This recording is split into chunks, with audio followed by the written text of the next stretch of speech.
Have you heard the old saying, better sleep in a wild grave than in a broken temple? Well, this story isn't just about someone sleeping in a broken temple. It's about someone turning that broken temple into their home.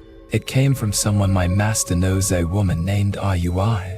Every time she talks about it, she shivers. Back in the 1950s, her great minus uncle moved into a house at the top of a hill in their village. That house used to be a temple. It had been abandoned for years, so the family thought, why not fix it up and live there? No neighbors, just open land. But from the day they moved in, strange things never stopped. Sometimes, coming home at night, they'd get lost wandering in circles at the foot of the hill, only finding their way back when dawn broke. Other times, while lying in bed, they'd hear voices outside clear as day, but when they went out to check, the voices would vanish. One night, the great minus uncle snapped, grabbed a fire poker, and shouted into the dark, "Enough, it's late. If you want to talk, do it tomorrow." Surprisingly, after that, the voices stopped, but the truly terrifying things happened twice. One winter night, Rua's second uncle, just 15 at the time, was at the house after dinner. The great minus uncle and his wife went out, leaving him with their 6 kids. An hour later, the front door creaked open. They thought it was the adults returning, but instead, a young woman with a long braid floated in. Literally floated, no feet touching the ground. The boy stammered, "Who are you? What do you want?" She flicked her braid and said, "I came to the wrong place." Then she drifted back out. Through the window, they saw her fade into the night and vanish. The next morning, the great minus uncle brought in a local master.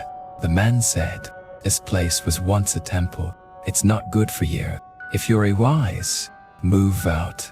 But the great minus uncle didn't believe in such things. He had already invested too much in repairs, and the chickens started dying 1 or 2 every night. Frustrated, he set a nettle trap by the coop. Days passed, nothing. And one morning, caught in the trap, was a yellow weasel.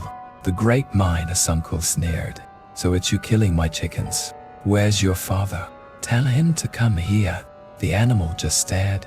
He skinned it on the spot, thinking nothing more of it. The very next morning, he found his wife half minus naked, sitting at the chopping board, calmly chopping off her own fingers, muttering, "A child, didn't mean to offend you. You didn't have to skin him, but since you did, he'll give you something back."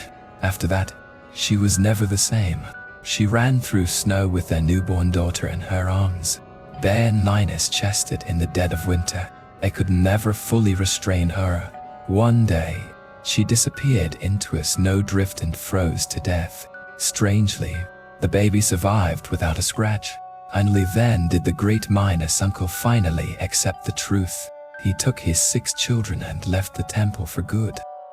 In this world, everything holds a spirit. Even brick. Even wood still remembers the prayers once offered here. You think you're just moving in, but sometimes, the place has been waiting for you all along.